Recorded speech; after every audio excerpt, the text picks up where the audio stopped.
كرم الله وأتى النصر من الله في ربيع كرم الله وأتى النصر من الله في ربيع كرم الله وأتى النصر من الله في ربيع كرم الله وأتى النصر من الله يا له شهر عظيم وكريم كرم الله. بسم الله الحمد لله والصلاة والسلام على رسول الله وعلى آله وصحبه من والاه. Donc comme m'a dit notre frère Khalid, Inch'Allah, je vais vous parler brièvement, on ne va pas rester très longtemps parce que c'est la fin. Tout le monde doit être un petit peu fatigué, lassé peut-être d'écouter énormément d'interventions, etc. Donc j'espère que vous ne serez pas très lassé de m'écouter. Donc Inch'Allah, on va parler juste un petit peu, une petite introduction sur la sunna du prophète sallallahu alayhi wa sallam. Parce qu'effectivement, tout le monde sait que la sunna du prophète sallallahu alayhi wa sallam fait partie des sources législatives pour connaître les règles de l'islam. La première source étant le Coran, et juste après, il y a la sunna du prophète sallallahu alayhi wa sallam. Donc ceci, tous les musulmans sont d'accord, c'est une vérité incontestée et incontestable. Par contre, le problème, c'est comment approcher cette source. Donc tout le monde se réfère à la sunna, tout le monde se réclame de la sunna. Tout le monde dit qu'il faut suivre la sunna. Certains vont même aller plus loin en disant que je suis peut-être plus conforme à la sunna que toi. Alors que finalement, la chose par rapport à la sunna, c'est pas très clair. Tout le monde admet qu'on doit se référer à la sunna du prophète sallallahu alayhi wa sallam, mais comment comprendre cette source? Là intervient le problème dans la pensée.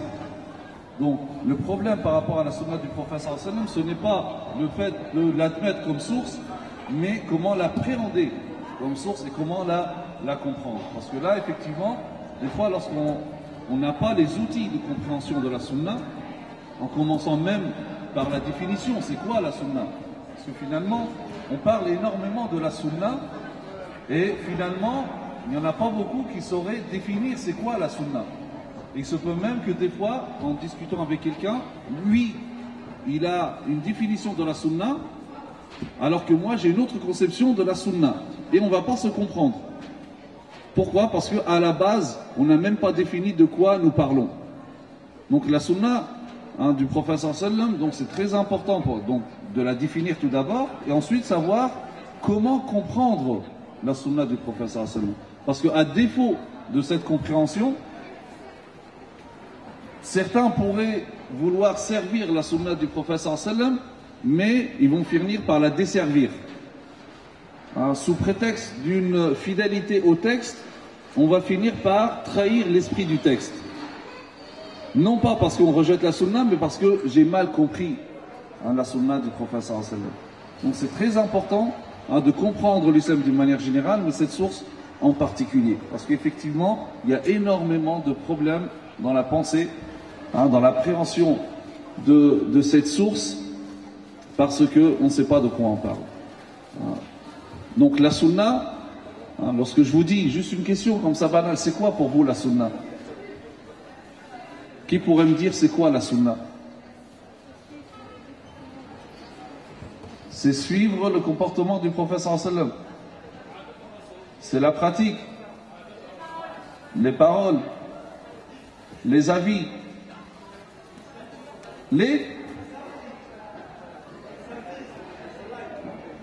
sa life, voilà, sa vie. C'est tout cela la sunna, mais tout ça c'est pas précis. C'est pas précis. Son mode de vie, oui, il n'y a pas que ça. Et les obligations, ça rentre dedans ou pas? Donc tu vois, lorsqu'on dit recommandations, donc regardez juste pour vous dire que finalement on parle, parce qu'en fait, lorsque un mot est tellement répété, il intervient toujours dans les discours, on croit qu'il est devenu clair. Comme dans les médias finalement. Le mot islamiste. On entend parler du mot islamiste. Chacun d'entre nous croit comprendre c'est quoi un islamiste. N'importe, musulman ou non musulman. Parce qu'il y a un matraquage médiatique, alors que finalement, jamais on a entendu une définition. C'est quoi finalement un islamiste? Donc, le fait qu'un mot se répète beaucoup, intervient d'une manière fréquente dans les discours, ça ne veut pas dire qu'il est devenu clair. Et la sunna, c'est pareil. Donc la sunna, brièvement, du prophète sallallahu alayhi wa sallam, la sunna, c'est tout ce qui nous provient du prophète sallallahu alayhi wa sallam, et ceci comprend trois choses. Les dires, la pratique, ses actes, et ses approbations, les choses que le prophète sallallahu alayhi wa sallam a prouvées. Les dires, comme par exemple, innamal a'malu binniyat, les actes ne valent que selon les intentions qui les animent. Ces actes, tout ce que les compagnons nous ont relaté, comment ils priaient, comment ils faisaient le jeûne, comment ils faisaient le pèlerinage, etc. Ce qu'on appelle la sunna al-amali, la sunna pratique du prophète sallallahu alayhi wa sallam. La première, c'est la sunna orale du prophète sallallahu alayhi wa sallam. Et il y a les approbations, ce que le prophète sallallahu alayhi wa sallam approuve. Il voit un compagnon faire quelque chose, dire quelque chose, et le prophète sallallahu alayhi wa sallam l'approuve, donc ça rentre dans la sunna du prophète sallallahu alayhi wa sallam. Et là, une chose qui reflète justement la crise dans la pensée par rapport à la sunna, c'est surtout par rapport à la sunna pratique, les actes du prophète sallallahu alayhi wa sallam. Là, on va mettre dans cet axe-là de la sunna des choses qui en réalité n'ont rien à voir avec la sunna du prophète sallallahu alayhi wa sallam. C'est quand on dit qu'une chose qu'a faite le prophète sallallahu alayhi wa sallam ou n'a pas faite rentre dans la sunna. C'est que lorsque le prophète sallallahu alayhi wa sallam, en faisant cette chose-là, il a accompagné de la parole. Le prophète sallallahu alayhi wa sallam fait quelque chose. Ça rentre dans la sunna pratique qu'à deux conditions. Soit il l'a approuvé par la parole, il l'a accompagné de la parole, appuyé par la parole, ou on perçoit dans cet acte la volonté du prophète sallallahu alayhi wa sallam de se rapprocher d'Allah azza wa jalla par cet acte. C'est-à-dire que tout ce que le prophète sallallahu alayhi wa sallam fait de par sa nature humaine n'entre pas dans la sunna du prophète sallallahu alayhi wa sallam, contrairement à ce qu'on croit. C'est-à-dire, par exemple, sa manière de s'asseoir. Est-ce qu'il mangeait à table ou par terre? Avec des doigts, avec ses doigts ou avec fourchette, etc. Ça n'a rien à voir avec la sunna du prophète sallallahu alayhi wa sallam. De même, la tenue vestimentaire. Il n'y a pas une tenue vestimentaire dit c'est ça la sunna.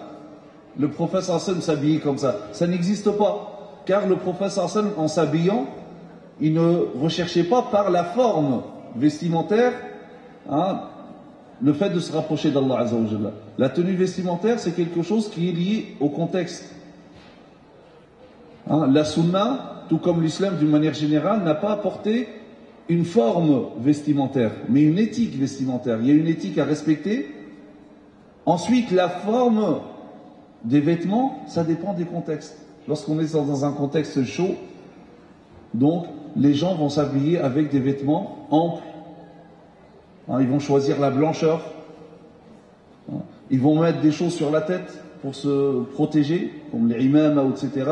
Mais l'imam a une fonction. Et d'ailleurs, au temps même du prophète sallallahu alayhi wa sallam, que ce soit les musulmans et les non-musulmans, ils s'habillaient exactement de la même façon. Il n'y a pas de distinction. Ça, c'est dans les films, lorsque vous voyez Risala, etc. Vous voyez, lorsqu'ils se convertissent, ils s'habillent en blanc et les autres d'autres couleurs. Ça, c'est dans les films. En réalité, c'est pas comme ça. Ils s'habillaient exactement pareil. Et tous mettaient une imam, etc. parce qu'il faisait chaud. C'est le soleil, c'est tout. Et lorsqu'on est dans un environnement plus froid, là, les gens choisissent des vêtements un petit peu plus proches du corps pour tenir chaud.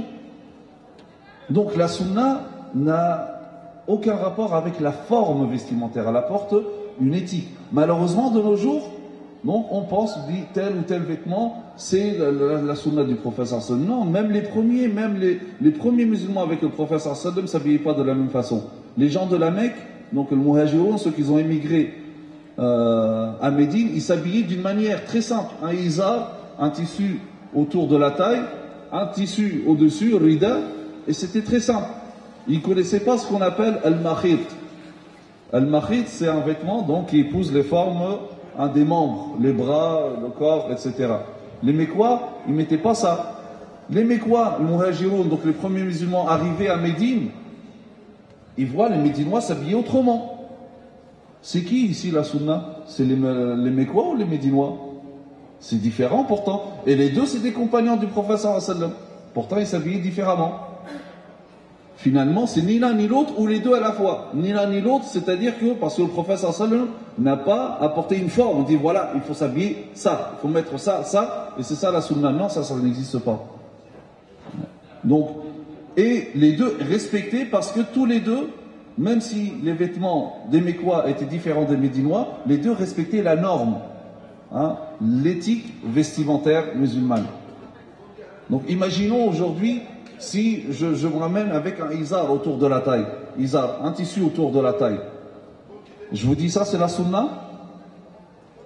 Non, ça c'est le vêtement de l'époque des Mécois, même pas des Médinois.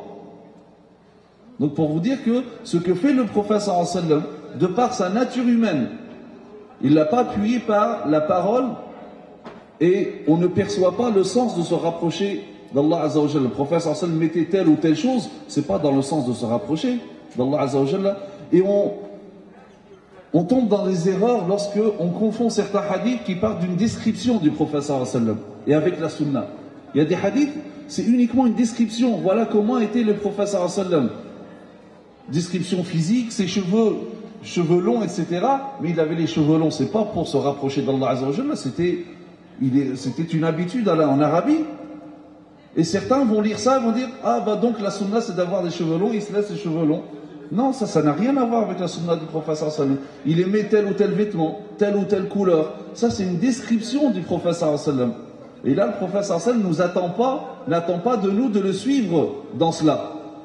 Parce que ça n'a rien à voir avec le côté religieux, hein, de son message. Regardez, lorsque le prophète... Non, la barbe, ça c'est autre chose, parce que là, il y a des textes. Par exemple, mais après la divergence, ici, ça reste obligatoire ou recommandé. Mais là, il y a un texte. Par exemple, le fait de manger avec la main droite. Le fait de manger avec la main droite, là, oui, il y a un texte. Manger avec les doigts ou avec une fourchette, une cuillère ou une pelle, hein, si tu manges ce que tu... Là, il n'y a pas de texte. Par contre, manger avec la main droite, là, il y a un texte. Hein,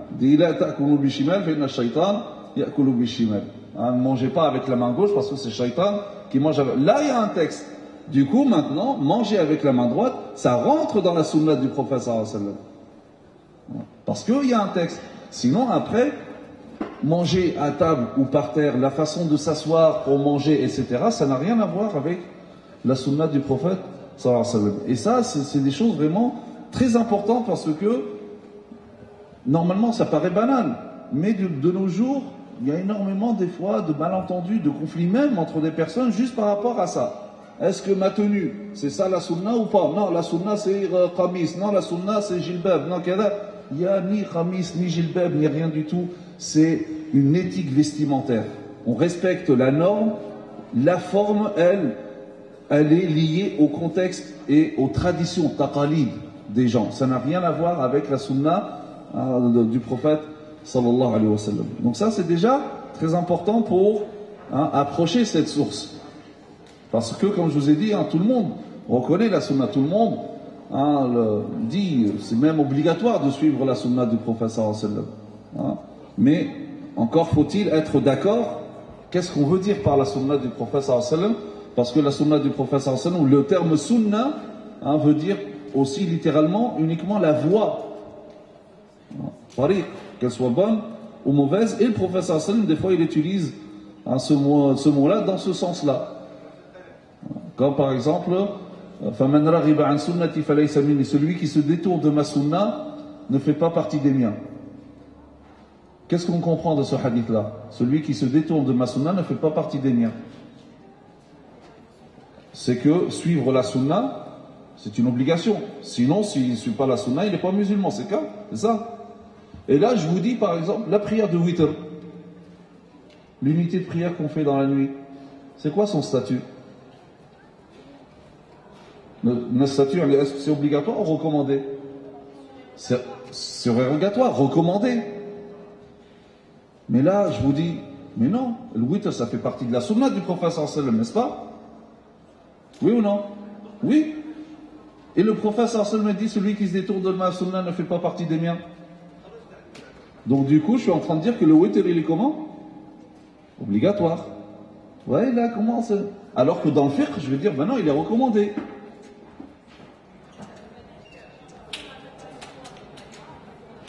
Et si je ne la fais pas du tout, c'est grave? Dans le fiqh, c'est pas comme ça en tout cas. Oui, mais ne pas faire une recommandation, c'est l'homme qui est venu voir le prophète sallallahu alayhi wa sallam lui dit, qu'est-ce que je dois faire comme prière? Il a cité les 5 prières, le jeûne, mois de Ramadan, le zakat, kada.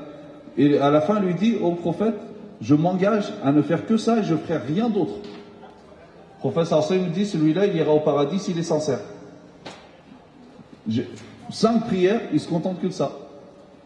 Ici, le problème, il est où? C'est par rapport à la définition. C'est pour ça que je vous dis, la définition, on parle de quoi?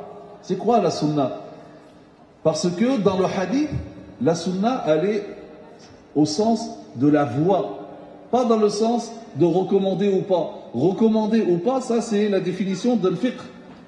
Là, on est dans un autre registre, c'est-à-dire celui qui se détourne de ma voie, qui est l'islam.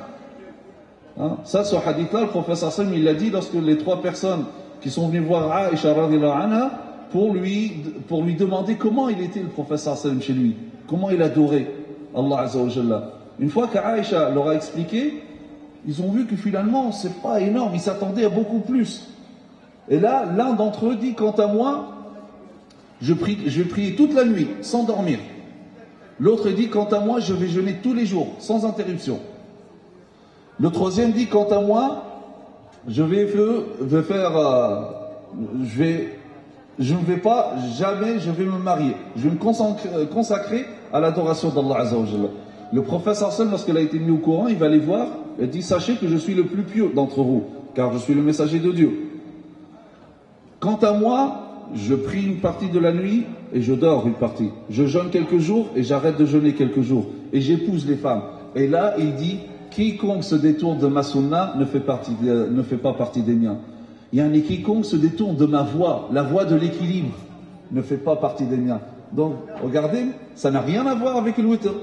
Donc, c'est-à-dire que si moi, je fais un cours dans la mosquée et je commence à parler de witr, que c'est recommandé, et attention, le witr c'est très important parce que le prophète sallallahu alayhi wa sallam dit, ou parce que ça fait partie de la sunna, et que le prophète sallallahu alayhi wa sallam dit, celui qui se détourne de ma sunna ne fait pas partie des miens, là, vous allez me dire, stop, là ton raisonnement est faux. Parce qu'au départ, tu as utilisé le mot fiqh dans le jargon des fuqaha, dans le fiqh, et ensuite tu as utilisé le hadith qui a un autre sens. La sunna ici, elle a un autre sens. J'ai pas le droit de mélanger les deux, sinon c'est la confusion. Et là, on voit ce genre de confusion tous les jours chez les musulmans. On confond. On prend un hadith, des fois le prophète il veut dire que c'est recommandé, des fois il veut dire que non, c'est juste la voie, et on mélange le tout. Oui, on sort même de la définition même. Qu'est-ce qu'on veut dire par la sunna? Et c'est-à-dire que finalement, on peut remarquer cette crise par le fait qu'il y a 3 approches de la sunna qui sont apparues. Le premier, c'est une approche très littéraliste, rigoriste, s'arrêtant à la lettre, à la littéralité, comme si le texte, il n'avait pas d'esprit, il n'a pas de finalité, et on va lire le texte en abstraction des règles de la compréhension des textes énoncés dans Usul al-Fiqh, la science des fondements du droit. Ça donne une lecture très rigoriste parce qu'on s'arrête à la lettre. Deuxième, c'est complètement l'opposé. Certains qui eux veulent, sous prétexte d'une relecture, une réforme, etc., pour eux le texte il n'a plus de sens. La langue arabe n'a plus de règles. Chacun interprète d'une manière totalement libre le texte comme il veut. Là encore, en abstraction des règles de la langue arabe et des règles de Usul al-Fiqh. Et une troisième tendance qui est répandue chez les musulmans, chez le commun des musulmans, c'est le fait de s'aventurer dans la sunna et dans l'explication des hadiths, etc., sans avoir les outils. On est 1,5 milliard de musulmans, il y a 1,5 milliard de savants. Chacun, dans les débats, dans la famille, dans la rue, dans le métro, à l'école, tout le monde parle de fiqh, tout le monde parle des hadiths, chacun y donne. Et là, ça donne des catastrophes. Et ça, le prophète sallallahu alayhi wa sallam, ces trois fléaux, comme si le prophète sallallahu alayhi wa sallam était parmi nous, il a mis en garde contre ces trois fléaux. Le prophète sallallahu alayhi wa sallam dit dans le hadith, يحمل هذا العلم من كل خلف عدوله, portera cette science, la science de la sunna, ce savoir, les justes de ma communauté, les savants. Yanfouna anhu, ils vont le préserver ce savoir de trois choses. De la déformation des rigoristes, tahrif al-ghalin, et de l'usurpation des imposteurs, intihal al-mubtilin, et de ta'wil al-jahili, et de l'interprétation des ignorants. Trois fléaux qui touchent la sunna. Le prophète sallallahu nous a dit de nous mettre en garde, nous a mis en garde contre ça. La déformation des rigoristes. Le prophète sallallahu a appelé le rigorisme ici. Le rigorisme, c'est quoi? C'est le fait d'être intransigeant là où il ne faut pas. Comprendre les textes d'une manière très rigoriste, littéraliste, en abstraction de ses finalités, des règles de la compréhension. Le prophète sallallahu a appelé ceci une déformation. Pourquoi? Parce que cette compréhension déforme la sunna et dévie la sunna de ses caractéristiques, dont la souplesse et l'équilibre. Donc on a déformé, on a dénaturé la sunna du prophète sallallahu alayhi wa sallam. Alors que le prophète sallallahu alayhi wa sallam, lui, a incarné le modèle de la souplesse et il a appelé à la souplesse. Il dit yassiru wa la tu'assiru, apporter la facilité et non pas la difficulté. Or, donc, apporter cette difficulté, c'est dénaturer la sunna du prophète sallallahu alayhi wa sallam, c'est dénaturer l'islam. Parce qu'on ne peut pas imposer aux gens ce rigorisme. Certains peuvent le supporter, mais la majorité non, c'est pas possible.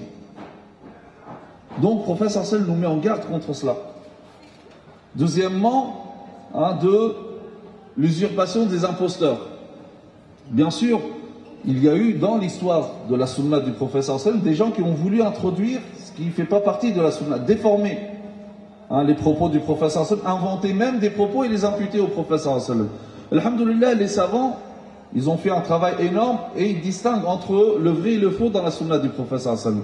Le problème, c'est que dans le commun des musulmans, il y a certains hadiths qui circulent, qui sont complètement infondés, mais qui circulent et que les gens croient que c'est des vrais hadiths. Et ça fait un dégât. Il y a deux choses qui font un dégât par rapport à la sunna. C'est ces hadiths infondés qui circulent, mais aussi les hadiths authentiques mal compris. Et d'ailleurs, on n'a pas le temps de tout développer, mais le deuxième, c'est encore pire que le premier. Donc, il y a des hadiths, par exemple, un hadith qui circule, qui dit, le prophète sallallahu alayhi wa sallam aurait dit, shawiruhunna wa khalifuhun, à propos des femmes, consultez-les et faites le contraire. Il dit aux hommes, si tu veux faire un projet, tu veux acheter une maison, une voiture, aller au bled, tu consultes ta femme et tu fais le contraire. Tu seras dans ça. Et ça circule, alors que c'est un hadith totalement infondé, forgé, mawdou', il n'existe pas. Pourtant, on l'impute au prophète sallallahu alayhi wa sallam. Ou aussi, c'est beaucoup pour le rapport homme-femme.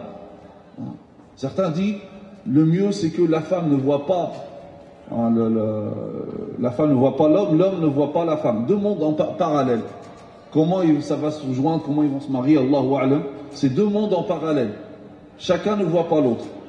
D'ailleurs, l'une des critiques, beaucoup, attention, on ne va pas au Bourget, il y a la mixité. La mixité, elle était dans le prophète. Je suis sûr que certains, parmi ceux qui disent là, s'ils étaient à l'époque même du prophète sallallahu alayhi wa sallam, ils auraient exigé du prophète sallallahu alayhi wa sallam de construire un mur entre les hommes et les femmes. Ils auraient exclu Nusayba bint Ka'b et une autre femme qui sont venues prêter allégeance au prophète sallallahu alayhi wa sallam dans Bay'atul Aqaba. Il y avait 73 hommes et 2 femmes. Elles étaient ensemble. Les femmes, elles participaient aux batailles, elles soignaient les blessés, elles leur donnaient de l'eau, etc. Elles faisaient ça comment? Mais ça, c'est la vie sociétale qui fait en sorte qu'il y a cette mixité. Maintenant, qu'est-ce qu'on appelle mixité? Il faudrait peut-être définir. C'est quoi? Alors certains, pour justifier, j'ai déjà entendu ça même sur le minbar dans des conférences, Une personne qui disait, donc il y a un hadith du prophète sallallahu alayhi wa sallam, le prophète sallallahu alayhi wa sallam dit à Fatima radhiyallahu anha, oh ma fille, quelle est la meilleure chose pour la femme? Elle lui dit, c'est le fait qu'elle ne voit aucun homme et qu'elle ne soit pas vue par l'homme. Et le prophète sallallahu alayhi wa sallam lui aurait embrassé le front et lui dit, tel père, telle fille. Là encore, c'est un hadith qui n'a aucune valeur scientifique. Comment se justifier par rapport à cela alors qu'il contredit le Coran? Allah Azza wa Jalla nous parle de Maryam alayhi salam dans le Coran avec Zakaria. كلما دخل عليها زكريا المحراب وجد عندها رزقا قال يا مريم أن لك هذا قالت هو من عند الله. Chaque fois que Zakaria rentrait dans le temple voir Maryam, Zakaria n'était pas un mahram pour Maryam, c'était le mari de sa tante. Pourtant, il rentrait dans le temple, il parlait, elle le voyait, elle répondait, trouvait des fruits qui n'étaient pas de saison, lui dit d'où ça te vient, elle te dit ça vient d'Allah Azza wa Jalla, il la voyait, etc. Allah Azza wa Jalla nous raconte ces histoires en vain. Moussa alayhi salam avec les deux filles, vous vous rappelez de cette histoire? Il voit deux filles, donc pour abréger leur troupeau, elles n'arrivent pas à concurrencer les hommes, il va les voir, qu'est-ce que vous avez? Elles lui disent, on n'arrive pas à abreuver notre troupeau. Et notre père est fort âgé, il ne peut pas le faire lui-même. Donc là, Moussa, il les a vus ou pas? Oui, elle aussi, elle lui parle, il répond. Ensuite, une fois qu'il a fini, et là, aussi, il ne faut pas être dans l'autre excès, une fois qu'il a fini, il est parti revenir se reposer à sa place. Là, c'était pas, oui, alors, donc, tu t'appelles comment? C'est quoi ton mail, ton numéro de téléphone, etc. Non, c'est aussi, il y a des règles à respecter. Et ensuite, cette fille, qui vient voir Moussa alayhi salam, qui dit, voilà, mon père t'invite pour te récompenser de ce que tu as fait pour nous. Pourquoi Allah Azza wa Jalla partout ça? Si il était interdit à l'homme de voir la femme et qu'ils se parlent, etc. Donc, on a énormément compliqué les choses, au point où cette relation homme-femme dans notre communauté, c'est devenu un tabou, c'est devenu quelque chose de malsain. Une sœur qui va dire salam alaykoum à un frère, forcément le frère, il va penser dans sa tête. Attends, on n'est pas une communauté de malades quand même. On a abusé. Et tout cela sous prétexte que c'est la sunna. Or ça, c'est une compréhension totalement erronée de la sunna du prophète sallallahu alayhi wa sallam. Comme dit Mohammed Ghazali rahimahullah, on a aussi, il y a des hadiths répandus, notamment qui interdit à la femme de prier à la mosquée, ou dire que c'est mieux pour la femme de prier chez elle. Et non pas chez elle, mais même dans le coin le plus retranché de chez elle. C'est-à-dire qu'il ne faut pas voir la femme prier. La femme, on la voit partout. À Carrefour, au champ, au marché, etc. À la mosquée, non, il ne faut pas la voir. Il faut qu'elle prie chez elle. Mohammed, sous prétexte, il y a un hadith rapporté par Ibn Khuzayma et d'autres. Ibn Hazm, rahimallah, l'Andalou, rejette ce hadith-là. Parce qu'il dit que c'est un hadith, un hadith singulier, et il contredit la sunna notoire, pratique du prophète sallallahu alayhi wa sallam. Parce que qu'est-ce qu'on lit dans la sunna notoire, mutawatira, qu'est-ce qu'on lit dans la sunna notoire du prophète sallallahu alayhi wa sallam? Que ses épouses, les femmes au temps du prophète sallallahu alayhi wa sallam, allaient à la mosquée pendant toutes les prières, de Sobh jusqu'à l'Isha, pendant les 10 ans que le prophète sallallahu alayhi wa sallam est resté à Médine depuis la construction de la mosquée. Comment expliquer ça alors? Il n'y a pas une contradiction? Pourquoi le prophète ne leur a pas rappelé cela? Pourquoi les épouses, Aïcha radhiyallahu anha qui allait, pourquoi Aïcha aurait laissé ce qu'il y a de meilleur pour quelque chose de moins bien? Et le prophète sallallahu alayhi wa sallam serait-il sur ça? Donc Ibn Hazm rejette ce genre de hadith. Il dit lorsqu'on parle des 27 degrés, il dit non, attention, ça c'est pour les hommes, pour salat al-jama'a, mais la femme, la prière chez elle est meilleure. Non, Ibn Hazm dit non, c'est faux. Et Mohammed Ghazali dit également la même chose. On sort aussi une sorte de hadith que peut-être que vous avez déjà entendu. Hein, c'est l'histoire de cette femme dont son mari est en voyage, son père tombe malade. Elle demande l'autorisation au professeur Hassan pour aller lui rendre visite. Son père est malade. Il lui dit non, ton mari t'a pas donné l'autorisation, donc tu n'as pas le droit de sortir. La santé de son père se dégrade. Non, il est mort, elle sort toujours pas. Et le professeur Hassan aurait dit à la fin, Allah Azza wa Jalla a pardonné au père pour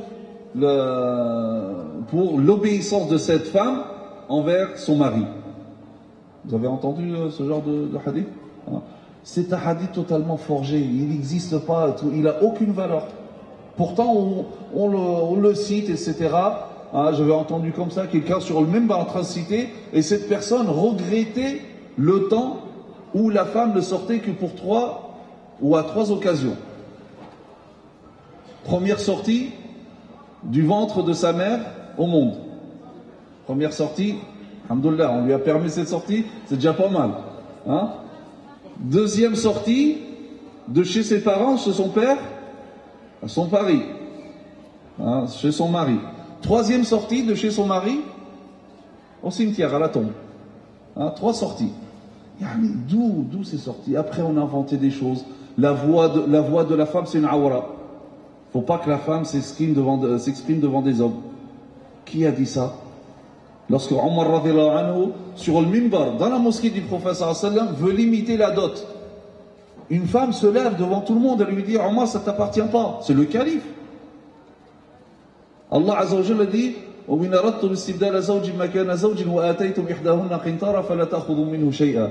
Lorsque une personne veut divorcer de sa femme alors qu'il lui a donné en dot un qintar. Qintar, c'est 1000 pièces d'or, c'est énorme.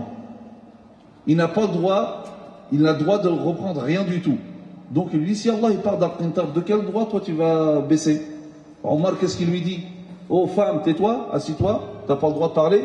En plus devant les hommes, en plus on te voit. Il n'y avait aucune séparation du temps du prophète sallallahu alayhi wa sallam, ni du temps des compagnons. Non, qu'est-ce que dit Omar? Il lui dit, Omar a tort et cette femme a raison. On a besoin de revenir justement, quand on parle ici d'une compréhension authentique, justement on a besoin de revenir au modèle, mais authentique, dans la vie du prophète sallallahu alayhi wa sallam. Parce que ce qu'on imagine et ce qu'on lui attribue faussement. Donc ça c'est les choses répandues comme ça. Pour finir, pour ne pas être long, et l'interprétation des ignorants. Donc on dit, le prophète sallallahu alayhi wa sallam nous met en garde contre 3 fléaux.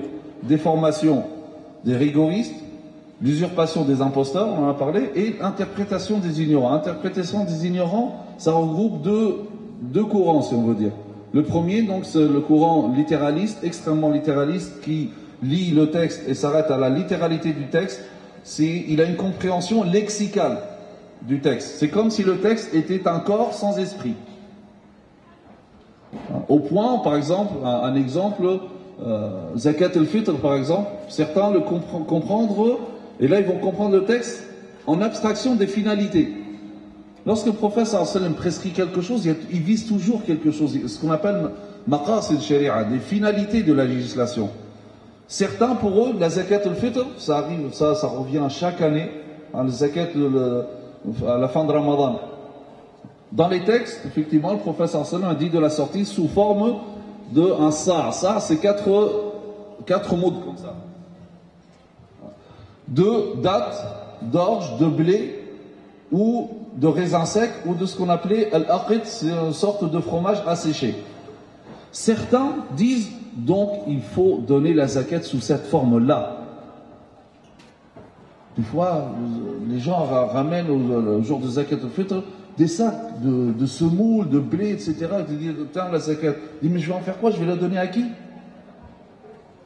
Ah, tu refuses la sunna. Mais non, c'est toi qui n'as pas compris. C'est pas ça la sunna. Parce que le prophète sallallahu alayhi wa sallam nous a donné la finalité. Il nous a dit, épargnez-leur la mendicité ce jour-là. Or, si toi, je ne sais pas, peut-être un étudiant qui vient de Bled, il n'a pas de bourse, il n'a rien du tout, tu te ramènes avec un sac de 25 kilos de semoule. Ils vont en faire quoi? C'est ça la sunna? Non, wallah, ça c'est pas la sunna du prophète sallallahu alayhi wa sallam. Ça c'est faire de la sunna un corps sans esprit. L'esprit, c'est que la personne qui donne ce qui est le plus facile pour lui, et l'autre, c'est ce qui est le plus utile pour lui. C'est pour cela que les premiers fuqaha, ils sont sortis des 5 catégories. Ils ont dit, dans un endroit où il n'y a pas d'orge, il n'y a pas de date, on donne quoi? Donc les fuqaha, ils ont dit Ghalibu quti ahli al-balad, l'aliment de base le plus répandu dans le pays. Donc regardez, eux-mêmes ils ont évolué, mais parce que c'était toujours plus facile pour celui qui donne et plus utile pour celui qui reçoit. Certains vont dire ouais, mais pourquoi alors le prophète sallallahu alayhi wa sallam il n'a pas donné en monnaie? c'est justement dans cet esprit-là. Parce que la monnaie, elle était très très rare. Soit c'était le dinar qui venait de Byzance, ou le dirham qui venait de Perse. C'était très rarement répandu. Donc si le prophète sallallahu alayhi wa sallam aurait donné la monnaie, c'est très dur de la trouver. Et en plus, les gens avaient l'habitude du troc. Donc c'était facile pour celui qui donne et celui qui est utile pour celui qui reçoit. Et autre chose aussi, si le prophète sallallahu alayhi wa sallam aurait déterminé la valeur de la zakat selon la monnaie, vous savez, la monnaie ça change la valeur. On n'aurait pas pu savoir de nos jours estimer la zakat. Or le fait qu'il a dit de la donner sous forme d'aliment, là on peut déterminer sa valeur. Donc c'est ça la sunna du prophète sallallahu alayhi wa sallam. Il y a un esprit. Donc ça ne sert à rien d'être ici littéraliste au point ici de figer la sunna du prophète sallallahu alayhi wa sallam. Là, elle ne sert plus à rien. Non, ça c'est pas la sunna, c'est une mauvaise compréhension de la sunna du prophète sallallahu alayhi wa sallam. L'autre tendance, c'est complètement contraire, qui eux, sous prétexte de relire, il faut une relecture des sources, il faut même changer les sources, etc. Eux, alors là, pour eux, il n'y a plus de règles de compréhension. L'arabe n'a plus de règles, il n'y a plus de usul fiqh. Même usul fiqh, il faut tout refaire. Et pour eux, c'est juste une interprétation libre des textes, sous prétexte de ijtihad. Ce mot-là, maintenant, ça devient à la mode. Chacun, il fait sa sauce, il dit ça, c'est un ijtihad. Non, ijtihad, ça a des règles bien précises. C'est pas n'importe qui fait l'ijtihad. L'ijtihad n'a jamais été l'interprétation libre des textes. Et donc, ces personnes-là, ils ont fini par perdre même leur identité. Et le but, c'est de vider l'islam de son contenu et de faire perdre à l'islam sa substance et son âme. Donc certains ont dit non, donc l'islam c'est juste une confession personnelle, ça n'a rien à voir avec le fait de gérer la société, etc. Ça c'est du domaine du profane. On a voulu faire une photocopie conforme de l'islam, donc une photocopie conforme du christianisme. Alors que l'islam, il n'y a aucune division entre le profane et le spirituel. Et donc certains, ils avancent même de hadith par rapport à cela. Alors, les hadiths, ils utilisent que pour justifier ce qu'ils veulent dire. Sinon, c'est pas une source. Et le hadith, vous savez, le hadith du prophète sallallahu alayhi wa sallam, à Médine, lorsqu'il voit des personnes en train de polliniser les dattiers, le prophète sallallahu alayhi wa sallam, ce n'est pas un agriculteur. Les Mécois ne connaissent pas ça. Donc, le prophète sallallahu alayhi wa sallam leur dit, je pense, même si vous ne le faites pas, les dattes ça ne va pas empêcher les dattes de sortir. Les Médinois, ils croyaient que là, le prophète sallallahu alayhi wa sallam a parlé en tant que prophète, donc ils ont arrêté.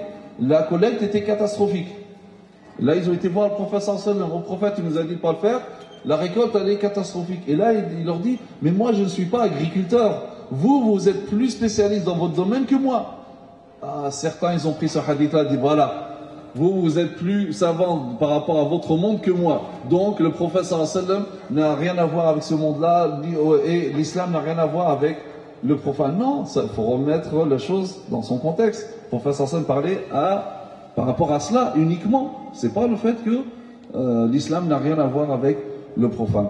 Donc c'est pour dire, tous ces exemples-là, pour dire que effectivement, la sunna c'est une source, et ça tout le monde est d'accord. Par contre, le grand problème c'est appréhender cette source et comprendre cette source. Et le prophète sallallahu alayhi wa sallam donc nous met en garde contre ces trois fléaux. Donc il faut préserver notre compréhension de la sunna, de ces trois fléaux-là. Et c'est le but pour lequel donc le livre La Sunna d'emploi a été écrit, c'est dans ce sens-là. Barakallahu fikum pour votre présence, votre attention. Je sais que c'est dur, c'est à la fin. Barakallahu fikum wa subhanakallahu bihamdik nashhadu an la ilaha illa anta nastaghfiruka wa natubu ilayk wa sallallahu ala sayyidina Muhammad wa ala alihi wa sahbihi sallam tasliman kathira. Allah